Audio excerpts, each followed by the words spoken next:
So what exactly is self-care? Definitions vary, but self-care is any activity that we deliberately do in order to take care of our mental, emotional, and physical health, the practice of taking care of one's own physical and emotional needs with the goals of remaining healthy and resilient. And if you're healthy and resilient, then you're better able to care for others. So as we think about what self-care means with this backdrop of 80,000 things you can buy on Amazon, I think the first step is to really prioritize self-care and to revise one's views about it, to realize how powerful and vital it is. Taking care of ourselves is a basic human need. It's not a weakness. It's also not selfish. To the contrary, self-care makes us more available and open to others.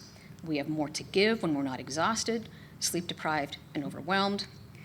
Self-care is an ongoing daily practice, not an every once in a while splurge. Okay? However, I think many of us, including people perhaps in this room, often neglect to take care of ourselves because our culture values and oftentimes glorifies self-sacrifice. We promote the employee who works for 80 hours a week. Okay? We idolize the mom who never seems to need a break. I'm not that mom, and I hope you're not kind of that mom either. This belief that self-sacrifice is best creates a great deal of shame when we feel like we need something different. And when we do that, then we can label ourselves as being lazy or selfish or weak.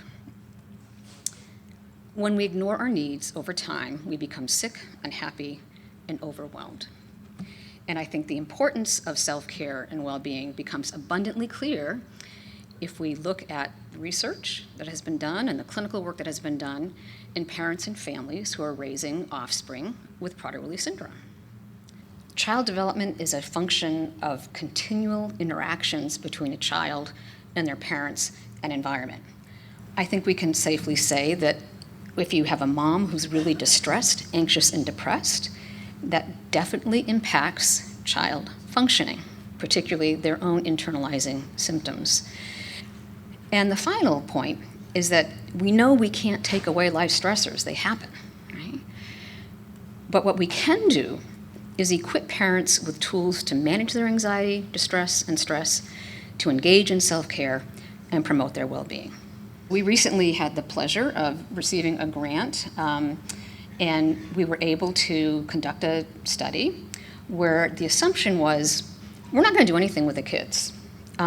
We provided on-site childcare run by graduate students, and it was wonderful, but we're not going to do anything with the kids. Business as usual with the kids. And what we did is we directly treated parental anxiety, depression, and distress. We turned things upside down. Okay? And we randomized 243 mothers. We also had dads, and those are being analyzed separately, of children with all kinds of intellectual and developmental disabilities. And they were randomized into either one of two groups. One we call positive adult development, based on principles of positive psychology, and the other one is mindfulness-based stress reduction, which we heard about earlier, based on the work of John Kabat-Zinn.